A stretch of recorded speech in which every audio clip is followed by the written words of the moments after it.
కూరగాయల కథ. ఒక అడవిలో బంగాళదుంప పెద్ద పెద్దగా ఏడుస్తూ ఉంది. దానిని గమనించిన టమాటా మామిడి, మిత్రమా, ఎవరది అంత పెద్ద పెద్దగా ఏడుస్తుంది? దగ్గరికి వెళ్ళాలంటేనే భయంగా ఉంది. అవును మిత్రమా, చూస్తుంటే నాకు కూడా అలాగే ఉంది. అసలు తను ఎందుకు ఏడుస్తుందంటావ్? ఒక కాకి వచ్చి దాన్ని పొడుస్తూ తినడానికి ప్రయత్నిస్తూ ఉంటుంది. అమ్మా వద్దు, అమ్మా. కాకి మాత్రం తను ఏడుస్తున్నా పట్టించుకోకుండా పొడుస్తూనే ఉంటుంది. అది గమనించిన ఆ రెండు కూడా, ఓ మిత్రమా, ఆ కాకి తనని పొడిచి చంపేసేలా ఉంది. పద, త్వరగా వెళ్ళి దానికి సహాయం చేద్దాం అంటూ వేగంగా నడుస్తూ, ఒసే కాకిదానా, మా చేతుల్లో నువ్వు చచ్చిపోయావే. అంటూ నడుస్తుండగా అది చూసిన కాకి వెంటనే అక్కడి నుండి వెళ్ళిపోతుంది. మిత్రులారా, సమయానికి మీరు వచ్చి నన్ను కాపాడారు. మీకు చాలా కృతజ్ఞతలు. ఆ అది సరే కాని, నిన్నెప్పుడు ఈ అడవిలో చూడలేదే. మీ ఇల్లెక్కడా? ఎవరా అమ్మాయి నువ్వు? మాది ఈ అడవి కాదు, పక్కడవి. నన్ను ఈ మాయదారి కాకి పట్టుకొని ఇక్కడ దాకా తీసుకొచ్చింది. నన్ను తినడానికి ప్రయత్నిస్తూ ఉంది. దానికి తినడానికి నేను తప్ప ఇంకెవ్వరూ దొరకలేదేమో. మా అమ్మ వంకాయ నా కోసం ఎదురు చూస్తూ ఉంటుంది. అక్కడికి నేను ఎలా వెళ్ళాలో నాకు అర్థం కావటం లేదు. ఓ ఏడవకు ఏడవకు, నువ్వు నోరారా మమ్మల్ని మిత్రమా అని పిలిచావు కదా. మా మిత్రురాలు కష్టంలో ఉంటే మేమెలా చూస్తూ ఉంటాం చెప్పు. నిన్ను ఎలాగైనా సరే మీ అమ్మ దగ్గరికి చేర్చే బాధ్యత మాది. అయ్యి చాలా కృతజ్ఞతలు. ఆనందపడింది చాలే కాని త్వరగా పద. మీ అమ్మగారు కంగారు పడుతూ ఉంటారు. మేము మీ అమ్మ దగ్గరికి తీసుకువెళ్తాం. ఈ చుట్టుపక్కల అడవులన్నీ మాకు కొట్టిన పిండి. పద పద. అలా వాళ్ళు నడుచుకుంటూ వెళ్తూ ఉంటారు. పక్కడివిలో వంకాయ తన బిడ్డ ఏమైందో అని, ఓరి భగవంతుడా, దాన్ని బయటికి వెళ్ళొద్దు అని చెప్పిన. అయినా నా మాట వింటే కదా ఈ పిల్ల. ఎక్కడికెళ్ళిందో, ఏ కాకెత్తుకెళ్ళిందో.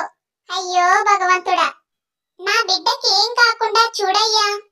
పాపం కాకి తీవ్రంగా గాయం చేయడం వలన బంగాళదుంప శరీరమంతా ఘాట్లు పడి నొప్పితో చాలా బాధపడుతూ ఉంటుంది.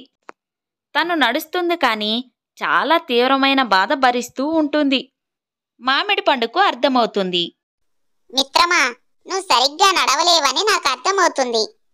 నువ్వు ఎక్కువ దూరం నడవలేవులే కాని నా మీద కూర్చో, నేను తీసుకువెళ్తాను.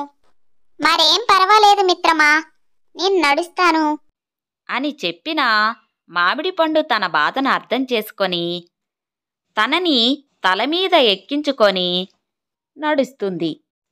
వాళ్ళు అలా బరువును మోయలేనప్పటికీ తనని ఎలాగైనా సరే తన అమ్మ దగ్గరికి చేర్చాలని ఉద్దేశంతో మార్గమధ్యలో పాటలు పాడుకుంటూ, ఆడుతూ పాడుతూ పని చేస్తుంటే అలుపు సలుపు ఏమున్నది.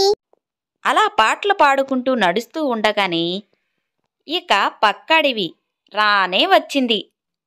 బంగాళదుంప ఆ అడవిని గుర్తుపట్టి కిందకు దిగింది. ఏంటి మిత్రమా, నీ అడవి గాలి తగలగాని నీకు ఉత్సాహం వచ్చిందా ఏంటి? వచ్చేసాము, మా ఇంటి దగ్గరికి వచ్చేసాము అంటూ సంతోషంగా నడుస్తుంది. వాళ్ళిద్దరు కూడా తన వెంట నడుస్తూ, ఓ మిత్రమా, ఇల్లు చూడగానే మమ్మల్ని మర్చిపోయావా ఏంటి? మేం కూడా వస్తున్నాం, కొంచెం చిన్నగా నడువు. వాళ్ళు కూడా తన ఇంటికి చేరుకుంటారు. అమ్మా, నేను వచ్చేసాను.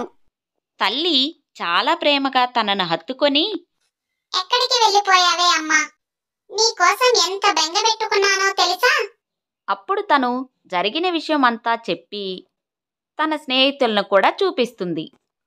తన తల్లి వాళ్ళతో, మీరు చాలా మంచివారు. ముక్కు మగం తెలియని నా బిడ్డతో ఇంత దూరం వచ్చారు అని వాళ్ళిద్దరినీ పొగుడుతుంది. వాళ్ళు నవ్వుతూ ఉంటారు.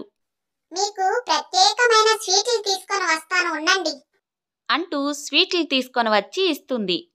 వాళ్ళు దాన్ని సంతోషంగా తింటారు. ఇక వాళ్ళు ముగ్గురు అక్కడే కలిసి ఆడుకుంటారు. ఇక అప్పటి నుండి వాళ్ళ ముగ్గురికి భలే స్నేహం కుదురుతుంది. చూశారు కదా, మన వీడియో కన్నా నచ్చినట్లయితే లైక్, షేర్, సబ్స్క్రైబర్ చేసుకోండి. మరో మంచి వీడియోతో మళ్ళీ కలుద్దాం.